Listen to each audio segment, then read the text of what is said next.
Bonjour à tous, bonjour Michel Sapin. Bonjour. Vous partez tout à l'heure à Bruxelles pour la réunion des ministres des Finances de la zone euro.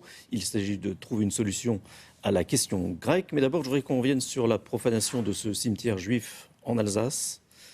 Comment vous réagissez ? C'est toujours l'horreur, c'est toujours la condamnation, c'est toujours l'incompréhension devant des actes qui sont tellement contraires à ce que nous sommes, tellement contraires à ce qu'est la France. On voit bien d'ailleurs qu'il y a toute forme d'antisémitisme. Et là, c'est une forme plus ancienne d'antisémitisme. Et toutes les formes d'antisémitisme sont insupportables, intolérables et doivent être condamnées. Qu'est-ce que l'État, aujourd'hui, peut prendre comme mesure ? Dans ce domaine-là, on ne va pas mettre des barbelés partout. Enfin, bon. Non, il faut identifier, poursuivre, condamner. Être d'une fermeté implacable avec ceux qui commettent des actes de cette nature. Il n'y a pas des protections supplémentaires à prendre ? Il faudrait regarder techniquement, je ne veux pas ici parler en tant que ministre de l'Intérieur, que je ne suis pas. Il y a sûrement aussi des protections, mais il y a surtout de l'information, il y a surtout de la prévention, et puis la fermeté. Parce que dans ce domaine-là, vraiment, c'est la fermeté qui permet de faire en sorte qu'on dissuade des actes qui peuvent être des actes qui paraissent à certains comme anodins quand ils le commettent, alors qu'ils sont monstrueux lorsqu'on les regarde. Alors, la réunion des ministres des Finances de la zone euro à Bruxelles, c'est tout à l'heure. Il s'agit de trouver donc une solution à la question grecque. Est-ce qu'il y a une chance d'aboutir à un accord ? Heureusement. L'objectif, c'est d'aboutir à un Petite accord. chance, grande chance ? Je ne veux pas mettre ça au trébuchet. Mais ce n'est pas un accord pour un accord.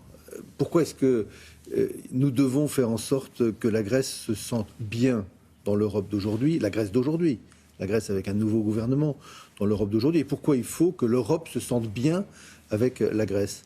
Parce que, qu'est-ce que ça voudrait dire qu'une zone euro, la nôtre, avec 1 euro, qui a des problèmes de développement économique, mais qui va essayer de les surmonter, et dont la vocation est de s'agrandir, si tout d'un coup, elle a l'air de se rétrécir?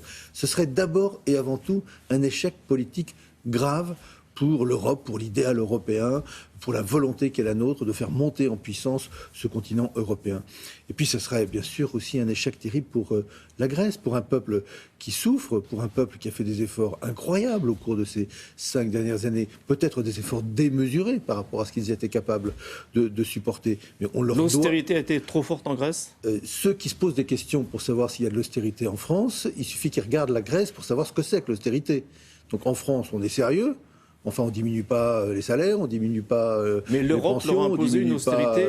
La rémunération des fonctionnaires. Là-bas, c'est allé à la baisse. L'Europe leur a imposé une trop forte austérité. L'Europe est arrivée il y a 5 ans avec une capacité d'aide à la Grèce qui sinon aurait coulé. Et là, ce n'était pas l'austérité. C'était la faillite généralisée, c'était plus, les fonctionnaires étaient tous à la porte, enfin tout aurait été épouvantable.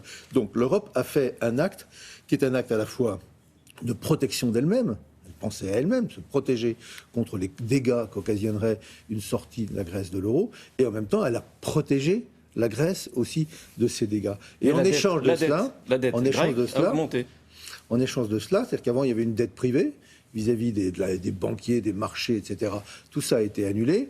Et en échange, il y a eu une dette publique, c'est-à-dire vous et moi, ou les Européens, qui apportent en quelque sorte leur concours, leur aide au sens le plus strict du terme, à la Grèce. Donc cette Grèce-là, elle a souffert pour pouvoir tenir le coup, pour pouvoir rétablir ses finances publiques. Elle a en partie rétabli ses finances publiques, mais elle a encore des efforts à faire. Et c'est ça qu'il faut mesurer avec eux. C'est quels sont les efforts à faire, de quelle nature. Je vais prendre un exemple.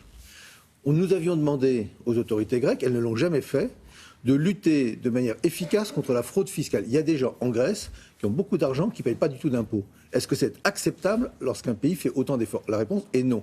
Et pourtant, avant, quels que soient d'ailleurs les gouvernements, ils n'ont jamais réussi à le faire. Celui-ci a la détermination de le faire. Je crois qu'il a la capacité de le faire parce qu'il n'est lié à aucune des oligarchies, à aucun des groupes d'intérêt. Mais il faut les aider.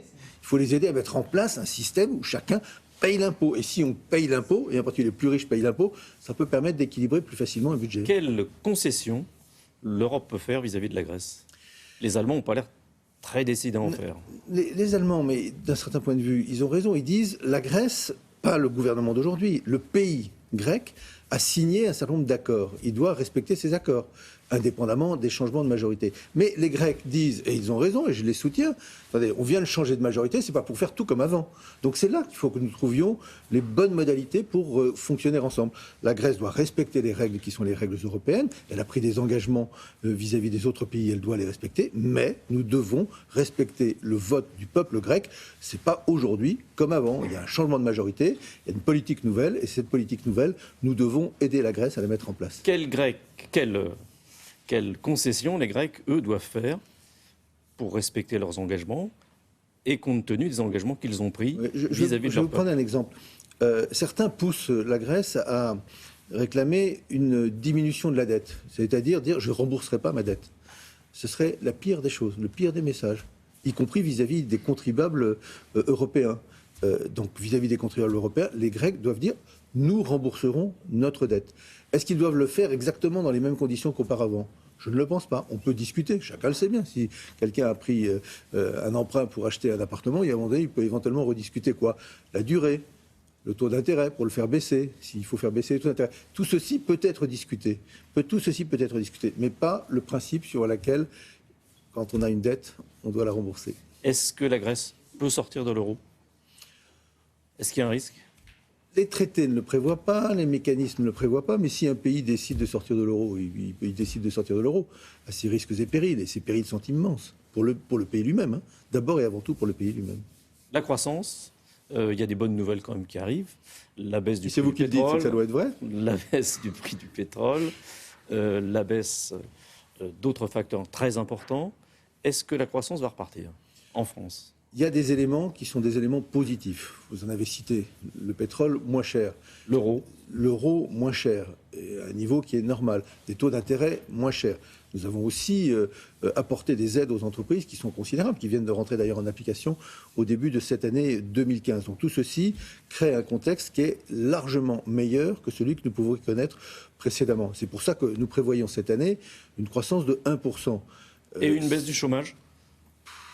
C'est toujours très difficile de savoir à partir de quand baisse le chômage. Vous savez, il y a des débats, est-ce que c'est à 1%, 1,5% de croissance ? Nous avons un avantage en France, c'est qu'il y a eu des bébés à un moment donné, ils arrivent aujourd'hui sur le marché du travail. Ils sont plus nombreux à arriver sur le marché du travail que ceux qui vont prendre leur retraite. C'est un avantage parce qu'on a une population dynamique, et c'est un inconvénient, c'est qu'il faut permettre que chacun trouve de l'emploi. Donc c'est toujours très difficile de savoir à partir de quand le chômage lui-même va pouvoir baisser. Enfin, c'est l'objectif, évidemment. Moi, je sais une chose, c'est que si on veut faire baisser le chômage, il faut de la croissance, et plus élevée encore que le 0,4% de l'année dernière, bien sûr, mais même que le 1% de cette année. C'est pour ça que le 1%, pour moi, je le maintiens.